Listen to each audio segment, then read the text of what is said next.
Now see this. How beautifully you can see the gallbladder in the longitudinal section. The walls, the lumen, the portal vein, the CBD, diaphragm here, liver is here. So just once you have reached, just 5 movements, tilting, angulating, rotating. All the movements are done to see the gallbladder, and you come down and you will be able to see the right kidney. It is. So right kidney, the cortex, medulla, pelvic glacial system. In detail, we will be covering them once we talk about the kidney. And then I turn the probe transversely. I'm getting the transverse section of the kidney. And I move the probe from up to down, and from top to bottom, you are getting the transverse section of the kidney. So this is how we focus the gallbladder and right kidney.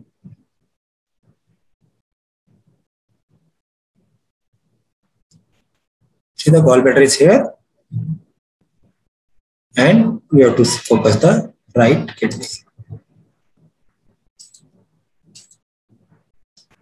Again, gallbladder in long axis and the transverse section of the gallbladder. So suppose this is a gallbladder in long axis and you cut multiple sections, you just see a round, but that is the transverse section of the gallbladder. Same way for kidney, kidney in full length, multiple cut sections, multiple transverse section of the kidney.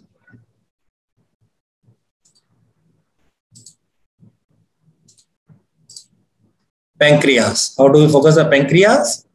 Keeping the probe in the epigastrium, angulating upwards and downwards. And see, once you angulate it downwards, and you have to just rotate the probe left, right, and you will be able to see the pancreas here. Portal vein, splenic vein complex, and anterior to it. Once we will discussing about the normal anatomy, the normal sonographic anatomy, you will be able to understand it much better in the subsequent classes. But as for today, this is how you can clearly see the pancreas. The liver, left lobe of liver is giving us a good acoustic window in this particular patient. And very clearly we can see the full pancreas, the head, body, and the tail region of the pancreas. See this? Left lobe of liver is giving a good acoustic window, and through it we can very beautifully see the head, body, and sometimes what happens is, what is the practical tip? Lot of bowel gases are there in the region. You must have read in the reports, or you must have yourself faced difficulty in focusing the pancreas. That time, we tell the patient to have 3-4 glasses of water. The water enters the stomach and duodenum, and through the water, you are able to see the pancreas very beautifully. Next time, I will try to show you some more videos where you can see the pancreas through the water in the stomach. In this particular patient, the liver itself is giving us a very good acoustic window through which you are able to see the pancreas very clearly. Now we have done on the right side. Now we have to move towards the left side.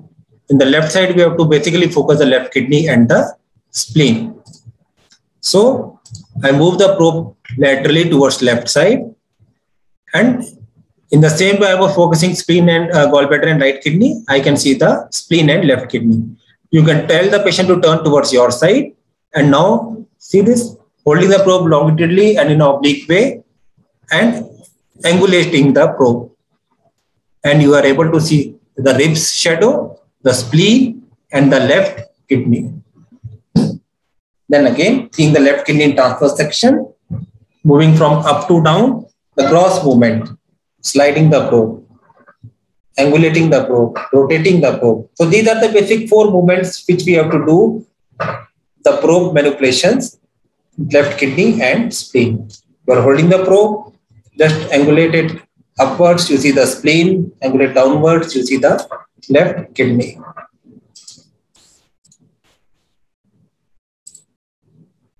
So we move the probe to the left side of the abdomen and hold it longitudinally or obliquely in left hypochondrium lumbar region, and we have to tilt it up and down to see the spleen and left kidney. If needed, patient may be turned in lateral or oblique position. And then again, we take the measurements of the spleen, of the splenic vein, of the left kidney, any calculus, cyst or masses. Let us see it again. Holding the probe, telling the patient to turn towards our side, longitudinal or oblique position, and angulating up and down. I angulate posteriorly, I see the left kidney. Angulated superiorly, I see the spleen. That is why the anatomy is very important. You should remember, relearn the anatomy, that okay, this is how, where the spleen is located, where the left kidney is located. Transverse section, moving the probe up and down to see the transverse section of the kidney.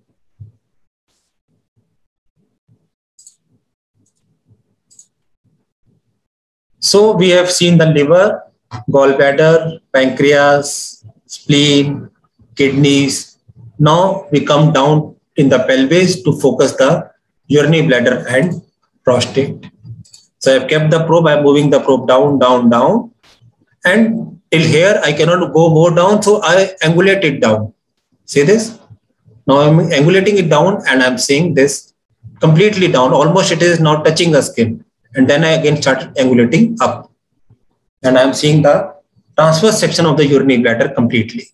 A well-distended bladder, I'm moving up, up, up, and now I'm not seeing the bladder. That means now I've scanned the bladder completely in the transverse section. So you have to move completely like this and like this. Now I turn the probe, see, wrong way.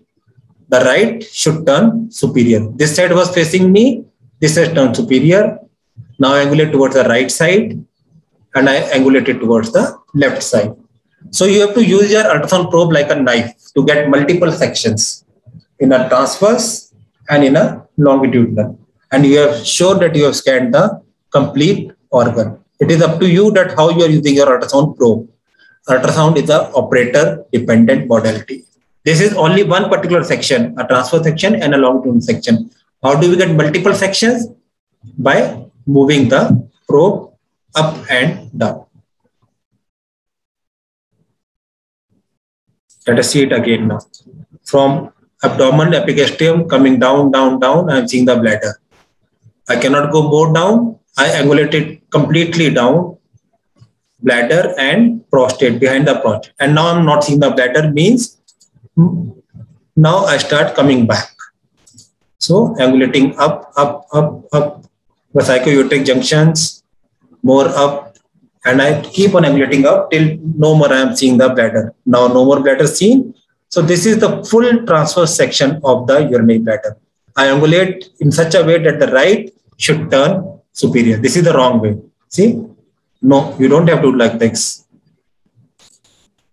The right, this is another way. No, this is the wrong way. Right should turn superior. And then angulate towards the left side or move the probe towards the left side and angulate towards the right side or move the probe towards the right side. And full bladder you have scanned and you have seen the prostate also. Once you are angulating down, behind the urinary bladder, you see this organ and this is the prostate.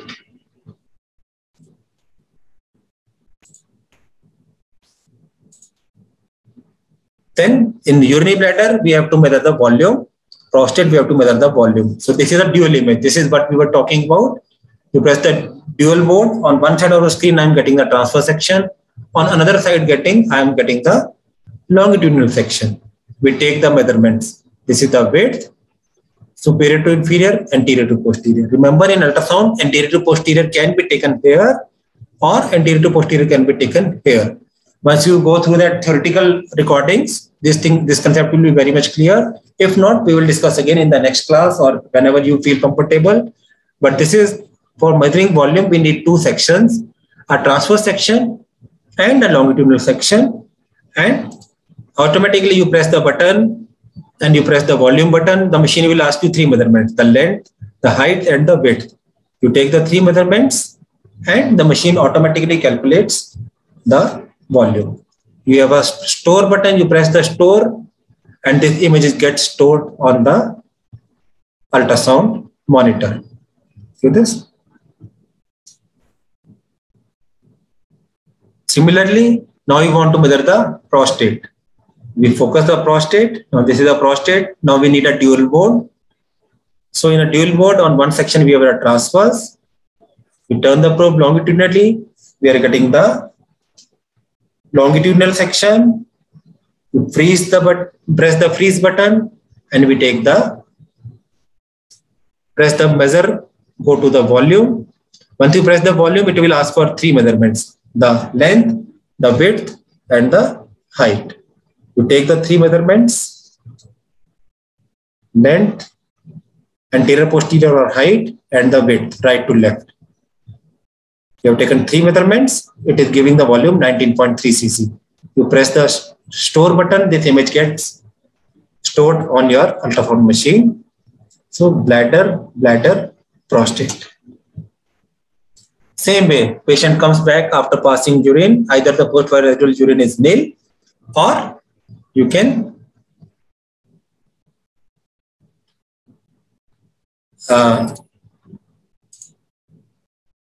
so I think another 10 more minutes, because in between we lost some 10 minutes due to the net issue.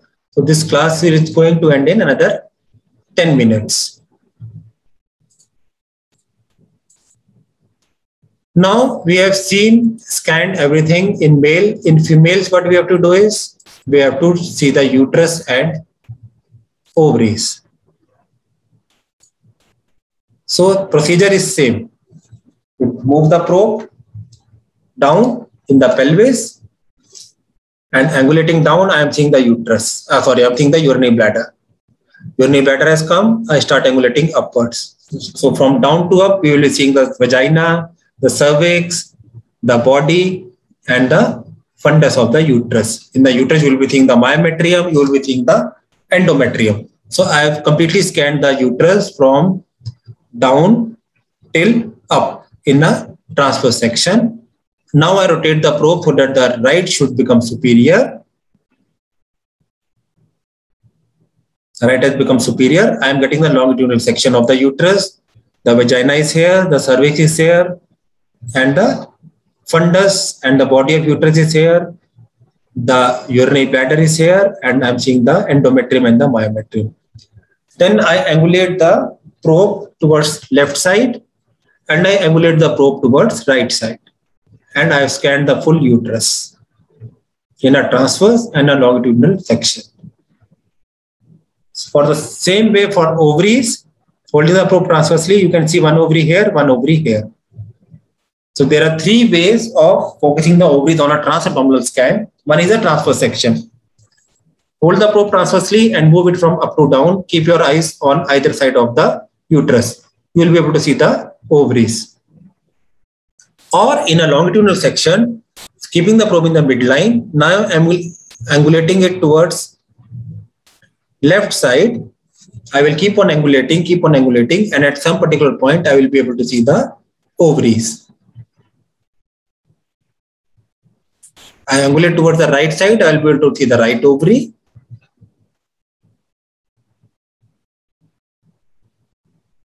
So, transverse section going from down to up, a transverse section of the uterus, myometrium and endometrium, ovaries. See, you can see one ovary here and now another ovary here. So this is the right ovary. This will be the left ovary. By convention, we always hold the probe in such a way that whatever is on the right of the screen should correspond to a right organ in the body. So if I'm seeing one ovary here, then it means if you are holding the probe correctly, then this is the right ovary, this is the left ovary. The longitudinal section angulating towards right and left side, and you will be able to see ovary one by one. You angulate towards left side, you will see the left ovary. You angulate towards the right side, you will be able to see the right ovary.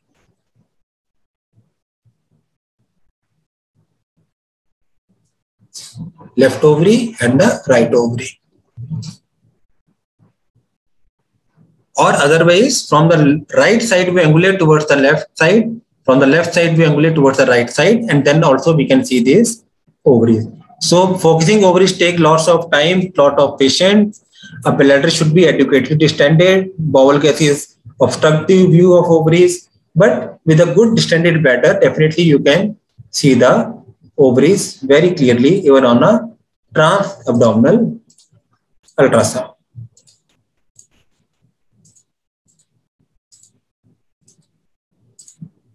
So with the full bladder, keep the probe transversely, angulate down and see the uterus from the fundus till the cervix. Then rotate the probe in a longitudinal position and see the uterus, fundus, body, cervix, vagina. See the myometrium, endometrium and take necessary measurements. And how to see the ovaries? One thing is longitudinally, angulate towards right side to see the right ovary, towards left side to see the left ovary. Transversely by moving the probe from up to down and see the ovaries on either side, or obliquely by focusing the right ovary from the left side and seeing the left ovary from the right side. And we take the necessary measurements such as ovarian volume, size of follicle, cyst, etc. Okay, so you have done all those things. Remember, we can just, if we spend 2-3 more minutes in completing the ultrasound, you will be able to see a lot of other things also.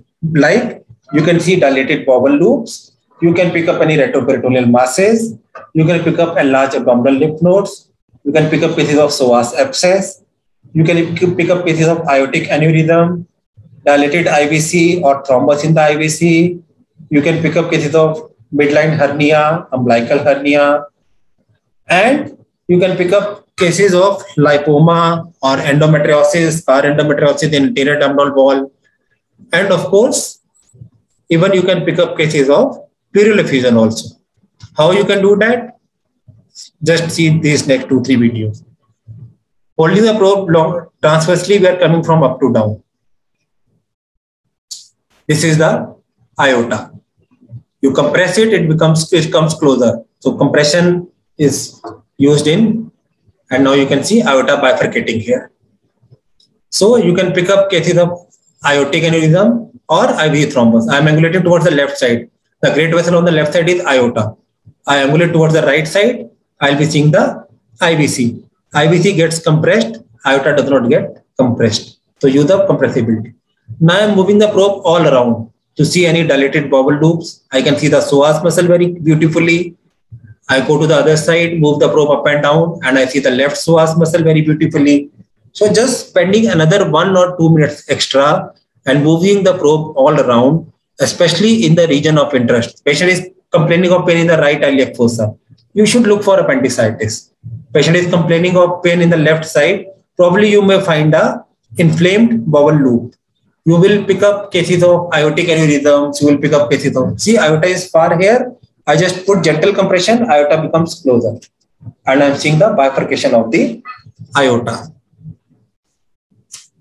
Then I move probe all over to see the bowel loop here, bowel loop there, any dilated bowel loop, any bowel loop wall thickening, any psoas muscle abscess. I can look for appendicitis. Spending few minutes is going to do a lot of help to you. Now see the depth here.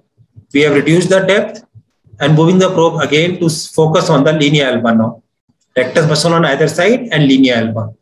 And you will be able to pick up cases of hernia, anterior abdominal wall hernia, or any rectus muscle hematoma, or any hematoma in the anterior abdominal wall muscle, any subcutaneous lipoma, subcutaneous lesion.